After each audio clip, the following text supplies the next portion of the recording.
What's going on, beautiful people? It's your boy Mike. Wayne will be here in a second, man. But this is the 24th official episode of No Harm, No Foul. Today we are going to be discussing the balanced attack that was the onslaught. The Dallas Cowboys, man. I mean, the 49ers went out there and put up 40 plus against what was supposed to be the top defense in the NFL. But how do they do it? That's what we're going to discuss. Wayne is currently still on the road. All right. So I don't want you guys to think that this is a crazy show or anything like that. We're going to break it all down here. We have a good one. Make sure you guys subscribe to both channels. All right. If you guys are watching on Nothing But Niners right now, please, please, please make sure you head on over to the Wayne Breezy Network, man. Type in Wayne Breezy on YouTube, subscribe over there. And if you guys are watching on Wayne's channel and you're not subscribed to Nothing But Niners, make sure you guys head on over here as well. Nothing But Niners. You can do NVN, you can do NB9 ERS. You can type all that in on YouTube, and boom, we pop right up. All right. Now, here's some interesting numbers from yesterday's game, okay? The 49ers didn't do anything crazy. Brock Purdy didn't go out there and throw for 350 yards. He did have 4 touchdowns, but he didn't throw for 350 yards or anything like that. The 49ers leading rusher, didn't have 100 yards or anything like that. He had 69 yards, right? The 49ers leading wide receiver didn't have 150, 120, 110, not even 100. The leading pass catcher for the 49ers finished the game with just 67 yards. That's it. Just 67. Like, why were we so dominant? Why were we so good?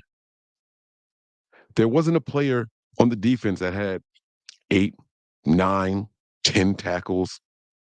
No. Leading tackler on the team hit 5 tackles. Hit 5 tackles. Such a balanced attack. We have to sit here and we absolutely have to go over why this team was so good. That's what today's episode is going to be all about.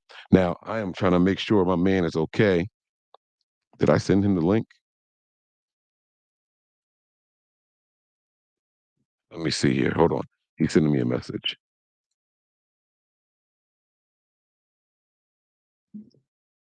Um, I'm gonna kick Wayne's butt, man. All right. So you know, here was what stood out to me. Balls everywhere. Pause. Shouldn't have said it like that. That sounded weird, right? Wayne would kill me if he was on here. 1, 2, 3, 4, 5, 6, 7 different receivers caught passes. 2 others were targeted, incompleted, but 2 others were targeted, right? 1, 2, 3, 4, 4 rushers yesterday. 4 guys carried the ball with the intent to run. Wow. Just wow. The Niners, this was, guys, I'm not exaggerating. This was probably the most balanced attack I've ever seen by the 49ers. I've never seen them look this efficient, this thorough. Normally it's like one person takes over a game, right? Like it's a Debo game. Now Kittle did his thing, but Kittle did his thing in a very small vacuum. Only 3 receptions. That's it. But all 3 of them happen to be touchdowns. Only 3 receptions. All 3 of them happen to be touchdowns, though. Right? This was this was absolutely fantastic. Sean has a super chat here. He says, "What's up, Mike? Missed you. Should have seen Kanan saying ha ha to Cowgirls fans." And finally, a smart quarterback. Like, come on, man. This is what made this so special. This is what made it so much fun to watch.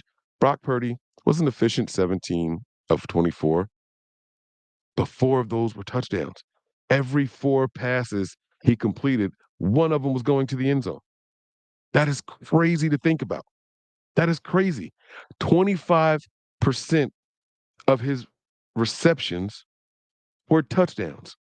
Efficient, balanced. That is absolutely nuts. That is absolutely crazy. And oh man, I need my man to get in here. I don't know what he's doing. He's playing with my emotions right now because we gonna bounce some thoughts off of each other here. I know that he's excited about this. This is going to be absolutely incredible. Thank you for the super chat. So you know, let me show you. Let me share the screen with you guys. I want y'all to see. I want y'all to experience what I'm experiencing right now. All right. I want y'all to see these stats. I want y'all to appreciate these stats. Okay. Because I don't know that I've seen this kind of balance before. And I'm interested to ask Wayne. Wayne usually has more of this kind of random information, like just right off the top of his head. Like he knows this kind of stuff way better than I do. All right. But check this out. Look at these numbers. Look at these numbers. Look at what Brock Purdy did, y'all. 17 to 24, 252, 4 touchdowns. Sam Darnold, he had to get his one right. Literally just the one. But that's cool. Jordan Mason, 10 carries, 69 yards, and a touchdown. Christian McCaffrey, 19 carries, 51 yards. We're going to talk about that. We're going to talk about that. They said they were going to stop Christian McCaffrey. Did they succeed? Did they succeed? We'll talk about that. Debo, 5 carries, 30 yards. TDP, 6 carries, 21 yards. You got the Sam Darnold for the one for -1. This guy just got ones all across the board. Like, what does he do? Something's up. Something's up. But then you got Christian McCaffrey down here again. 2 receptions, 27 yards. 3 receptions, 4 receptions, 3 receptions, 2 receptions, 4 receptions. Nobody stood out. Nobody shined. None of these stats say, man, I'm glad I started these guys in fantasy. None of them say it. None of them say it. But you have 17 total receptions. 17. 17 receptions. And these are the people that, oh shit, I clicked the wrong damn thing. Sorry. And these are the people that caught the passes. Kittle, Ayuk, Samuel, CMC, Juice, and Jennings. I believe the Ray McLeod catch was the one from Sam Darnold. 17 receptions to 6 different targets. Oh, there he is. There's my man. Let's get him in here, man. Wayne, Yo, how you doing, bro? I'm good, man. I'm good. What's going on? I'm blessed, man. I'm blessed. You out there, superstar, man. How you doing? Like, what's Y- up? All right. Yeah, I'm ready to come home. That's what's up. It's Uh, already. You sound like me. I get homesick real fast, man. The game is over. I want to be home. I want to wake up at home. You know what I'm saying? yes, sir. Wayne, Yes, sir. a super balanced attack, man. Brock Purdy completed 17 passes. Of those 17, 4 of them were touchdowns. That's like 24.8%. Right. The Like 40. he was hella efficient again, and he didn't have to throw much. 24 times, and then when you look back, out of those 17, he probably could have completed. I would say Brock Purdy should have went 20 for 24. I felt like he had a couple of drops and then a couple of bad passes. Wait, it was a couple of miscommunications.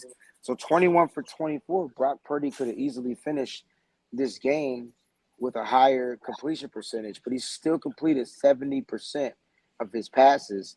But I think the more impressive part of the throwing was how balanced the passing attack was, and then how balanced even the rushing attack was, and then how Mm, balanced the defense played, and then how mm, balanced the special teams put the Dallas Cowboys in bad field position. So you look at yeah. this game, if you give it, it's 33.3% from each one of those teams, each one of those divisions of the team. Everybody gave their 33.33%. I thought Mitch Wisnowski was getting the ball, he was punting it. The only thing we didn't get was a field goal. Yeah. Yeah. It's the second week Right. in a row I got no points from Jake Moody unless it's extra points. I had to talk to Kyle Shanahan about that, man. That's my kicker. Right. Yeah. But It's it's very it- well it's balanced the game. curse. Yeah. Yeah. No, it was phenomenal, man. No, not a single 100-yard rusher. Not a single 100-yard receiver. Mm-mm. Nobody in tackling had double-digit tackles. You know, if without looking it up, I don't know if you saw it already, but without looking it up, how many tackles do you think the leading tackler had? Um, who was the leading tackler? Fred Warner or Greenlaw? I, Yes. I'm gonna go with 8. 5, and it was both of them. They both had 5. That's why I said yes. When you said Fred Warner or Greenlaw, that's why I was just like, yes. Because they both finished the game with 5. Like even that was balanced. Even that was balanced. Wayne, is this the most balanced game that the 49ers in the Kyle Shanahan era have ever had? I think it was the most balanced game. It was definitely the most comfortable game. Because if you ask me, when I was sitting there and the score was 14-0, or even when they drove down the balls on eight plays and scored the first touchdown of the game, they did it fairly easy against a top defense in the NFL. And I think what Kyle Shanahan did, if you look at that first drive was well balanced. It was 4 run plays, 4 pass plays, one big run, one big pass. The long run was 18, the long pass was 19. I'm talking, you want to talk Mm-hmm. about balance? They can't get Come on. more balanced than that. That's Kyle Shanahan in his bag, scripted Yeah. plays. I think I was even more impressed how they just did it again. And that to me is letting me know, okay, the team has been all in, but they're starting to finally get in sync. You're starting to get the offense, you got the defense. Because remember last week, we had question marks about Steve Wilkes and his defense, right? We have plenty of question marks. And mind you, if Isaiah Oliver doesn't get burnt on that one throw, if he plays better depth in his field position of playing the angle, is what I mean by depth. If he plays that angle better, there's a possibility he's able to make a play on that ball and not get beat. But he got beat by speed. He's not a speed corner nickel back. So that's why he needed to play the angle better, because then he could have ran that angle and possibly got his hand on the ball when they had the guys in the slot. He was better in the slot when there was a CeeDee Lamb, but when you put the speed on him, that's where you saw the Right. mismatch. So Right. that was the only hiccup in the defense, believe it or not. Hmm. Yeah, I completely agree with what you're saying, man. I saw one bad play, if you want to call it a bad play, but it was an option route by Ayuk. He cut inside when Brock Purdy threw it outside. It was just Yeah, it was like the like those glaring incompletions, right? But that's not even a bad play. The team was just so freaking good, man. They protected Brock Purdy well. I don't. Did he even get sacked in this game? he did get sacked on one play, Mike, because the pressure was coming up from the side, and he was trying to get away from the pressure. I don't know if he felt it quick enough, but he was trying to step up and scramble up and out to his left, and unfortunately, he got tackled. So there's your sack. Um, but Yeah. again, Okay. when you want to talk about just impression, we talked about this team. We told y'all at some point that the pressures were going to give in. We told y'all at some point that those pressures were going to end up equating into sacks. And so now you're starting to see the 49ers get those sacks. And so the first sack, Nick Bosa, Eric Armstead. Then you got 2 sacks from your linebackers. And then Kevin Givens capped it off with a sack.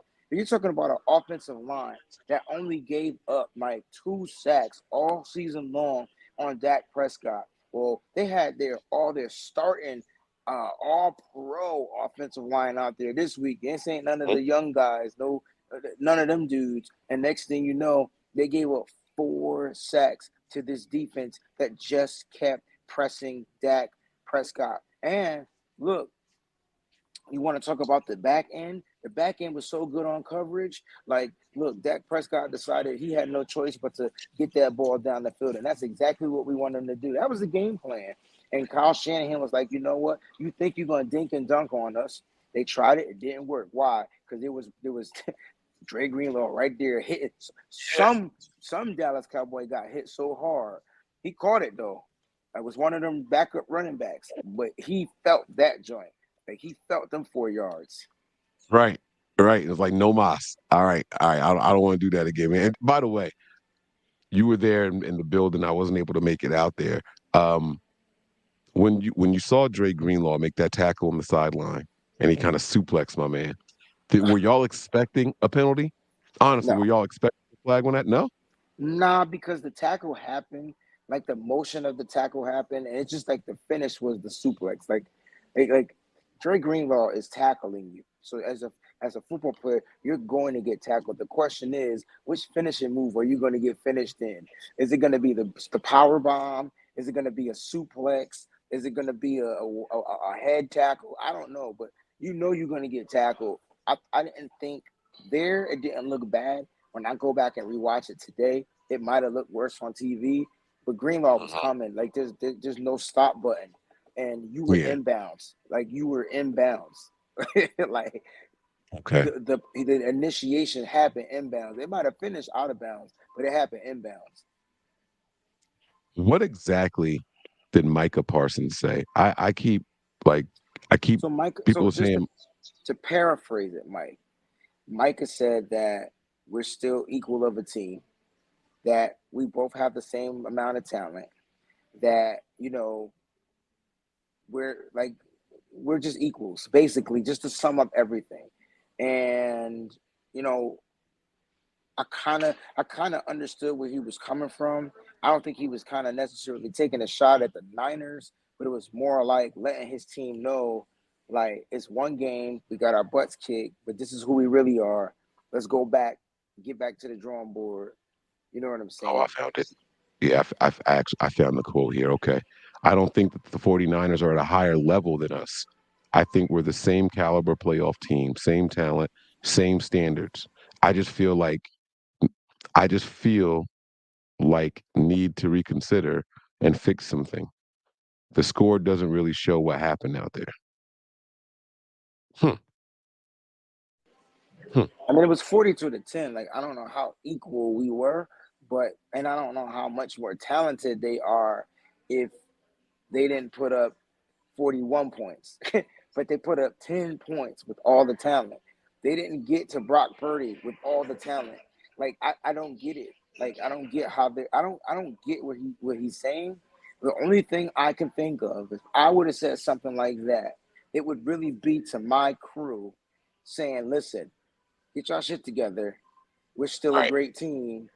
We just got our asses whipped. But that's how I would have said right, right. it. Yeah, yeah, yeah. And I get trying to motivate your troops. You know what I mean? Like, but I don't know if that was the right way to do it, dog. I don't. I don't. I disagree with it. Equal wouldn't have been the word that I would have used, but Right, I would have said something. Yo, we're a great team, like the 49ers. Make them think right. that that's what I'm trying to say. Yo, we need to get our together. Period. But End but the but discussion. don't say like, they didn't do anything special. Like, not for nothing, we made it look easy.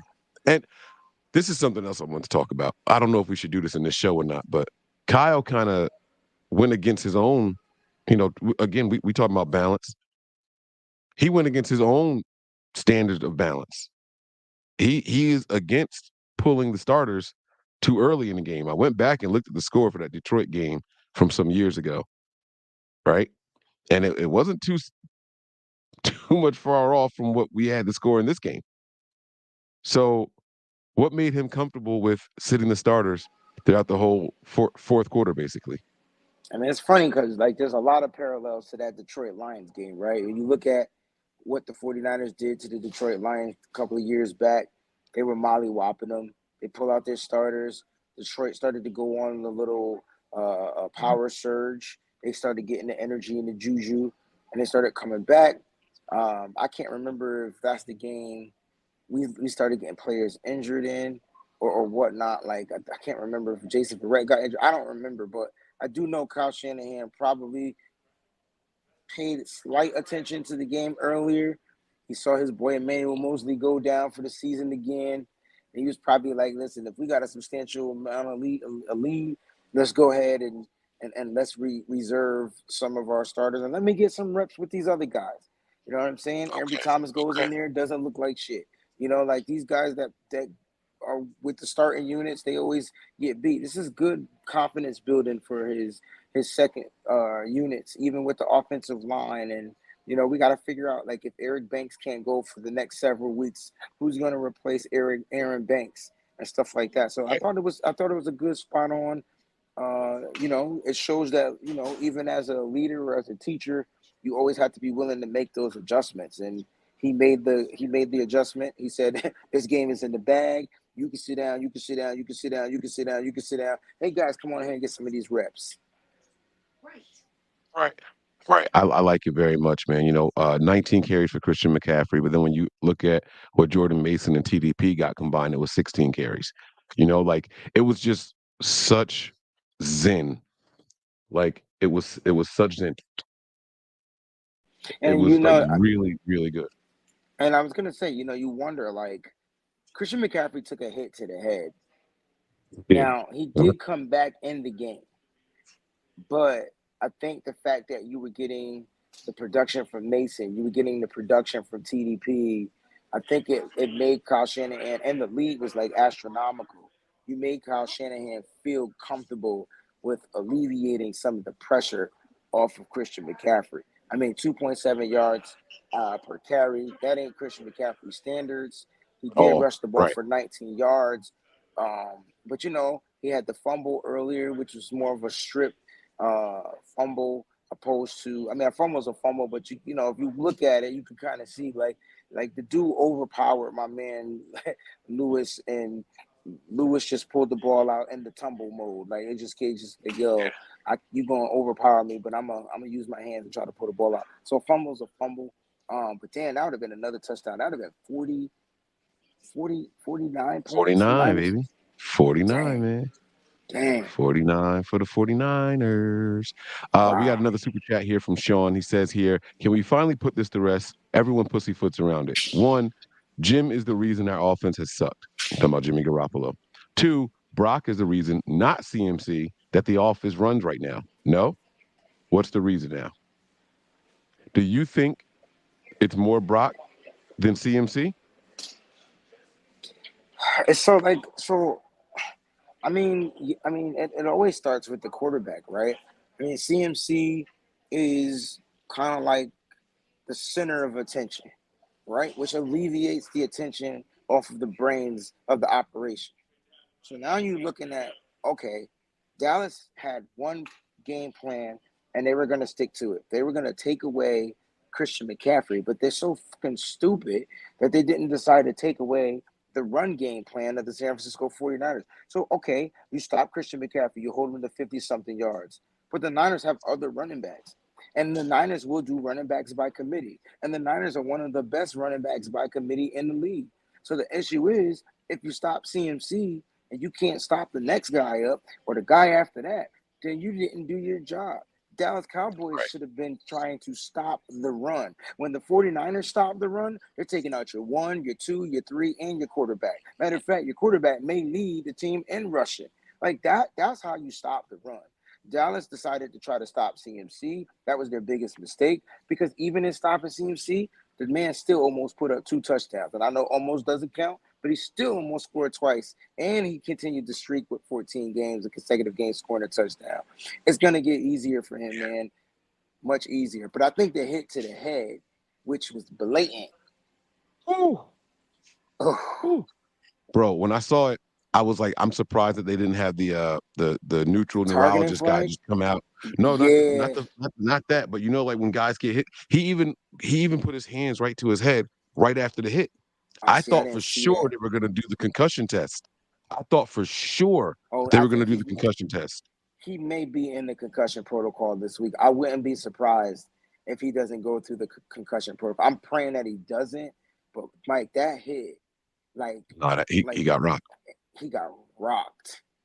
And it was in the second quarter. Like and so he finished the game, but Was it I second just quarter or third quarter? no, I, it was in I, the second quarter.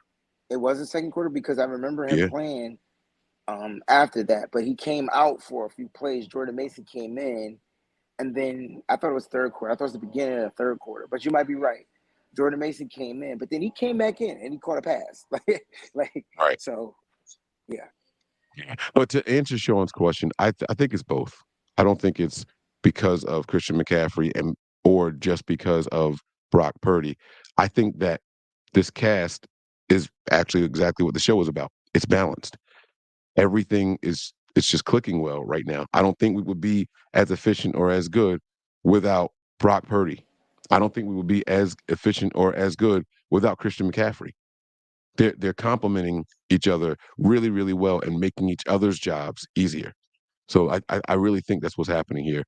Sean had one more here. He says Dallas beat us yesterday. Score just doesn't show it.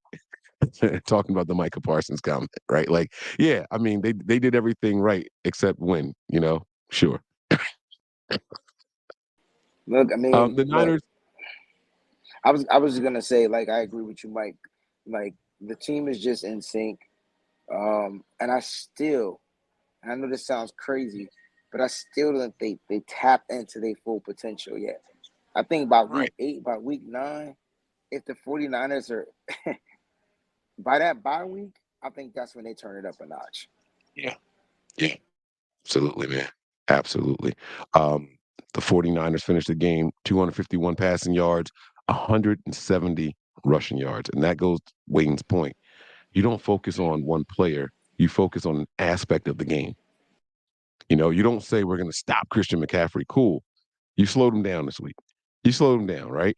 He finished the game with what? 51 rushing yards and 27 receiving yards, right? 77, 78 yards total, but he still got in the end zone. Like, but you let the team run for 170 yards on you. That's too much. Too That's too much. much. I like what you said there, man. The 49ers, man, 4 turnovers in this game, 4 sacks in this game. Like what? Oh man, it was so beautiful. It was so much fun, man. What time did you end up going to bed last night, Wayne? I don't know. I was watching your show. I was waiting for my food to come. I think I ate my food and went to sleep. Like I don't even think I finished Mm, my food. I was tired. yeah. We were up all day, and then had to rush. Uh, had the 49ers rush tailgate, so I was doing that out there. A lot of walking yesterday. By the time I Mhm. got back to the room, I just wanted to eat and watch Trash. down and sleep. Yeah, Man, oh man, it was such a good day. It was such a good night. Jay Daw from Boston, what's going on, man? He says, imagine being a punk ass Cowgirls fan, knowing your season is over because if you want to do anything, you got to see us. Like, they imagine that, gotta right? Like, they you, you they gotta you get sit through around and us. hope someone else knocks that team off. Listen. I've been in the playoffs before, and I say, man, I don't want to play that team. Like Yeah, I've been in a situation. I keep it to myself, but like I be hoping, like, hey, I want somebody to knock the Chiefs out. listen, there's only one team that I worry about, and that's the Really? Kansas City Chiefs because of Patrick Mahomes. Now I know what we're watching of them as of right now, and maybe they've declined a little bit, but the Mhm. 49ers are clearly ascending a lot of it. So, like, when Mhm. we got to play these Eagles week 13, there's a possibility that both of these teams heading into week 13 are undefeated, which would be great. It would be great for the NFL and it would be great for bragging rights. But for some reason, Mike, going into Philadelphia, I am not afraid or worried about the 49ers because if they're going in there undefeated and healthy, I still think the 49ers are the best team in the NFL. And like I said, after that bye week, it's going to be a problem because I think that's when Kyle Shanahan is going to flip the switch just a little bit more. Right now, what we're watching is them building blocks, brick by brick. The team's been put Yeah. together. The team's been assimilated.